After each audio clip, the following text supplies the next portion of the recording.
Jeshi la Polisi mkoa wa Mwanza limeendelea kuimarisha hali ya ulinzi na usalama katika mkoa wa Mwanza, especially katika viunga vyake vyote. Aidha, kwa ujumla hali ya mkoa wa Mwanza ni shwari. Wananchi wanaendelea kufanya shughuli zao za kutafutia kipato halali bila hofu wala wasiwasi wowote. Ndugu waandishi wa habari, Jeshi la Polisi mkoa wa Mwanza linapenda kutoa ufafanuzi kwa umma juu ya taarifa iliyosambaa katika mitandao ya kijamii ikimhusisha mchungaji asiyefahamika jina wala anwani yake ya makazi akitumiwa kukamatwa na Jeshi la Polisi mkoa wa Mwanza kwa tuhuma za kuwapa ujauzito waumini wake na kisha kuwatelekeza. Aidha, mnamo tarehe 3 mwezi wa 3 2025 majira ya saa 9:25 za jioni, kwenye mitandao ya kijamii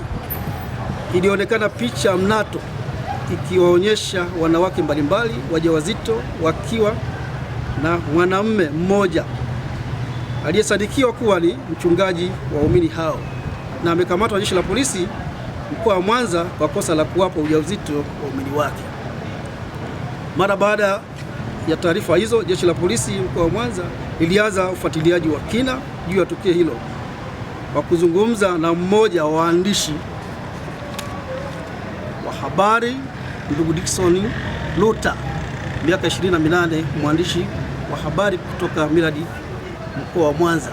mkazi wa Bugando, kata ya Igogo, wilaya Nyamagana, ambapo alikanusha kuwepo kwa habari hiyo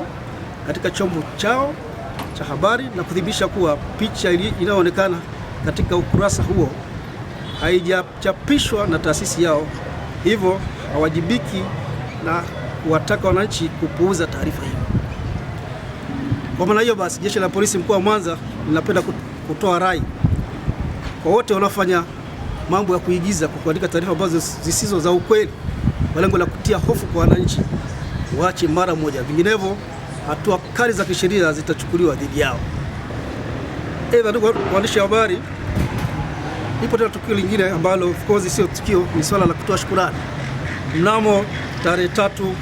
mwezi wa 3 2025 majira saa 12:30 za jioni katika mtaa wa Mkolani, wilaya ya Nyamagana, mtu mmoja aitwaye Chacha Daniel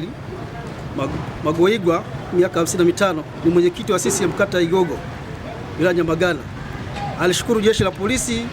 na kulipongeza Jeshi la Polisi kwa kufanikisha kupatikana kwa mtoto wake aitwaye Innocent Kamugumbi Chacha, miaka 12, mwanafunzi wa shule ya msingi Bama aliyetoweka nyumbani kwao tarehe 3 mwezi wa 3 2025 majira ya asubuhi. Aidha, baada ya ufuatiliaji nimeona kwamba mwanafunzi huyo hakuwa amepotea, bali alikuwa ametoroka kipindi shuleni na kwenda kusikojulikana, lakini baadaye alipatikana akiwa mzima wa afya na kurudisha katika familia yake na anaendelea na masomo kama kawaida. Nitoe rai tena kwa wananchi, wanapoona jambo lolote linalotokea ambalo sio la kawaida kwa mtoto yeyote,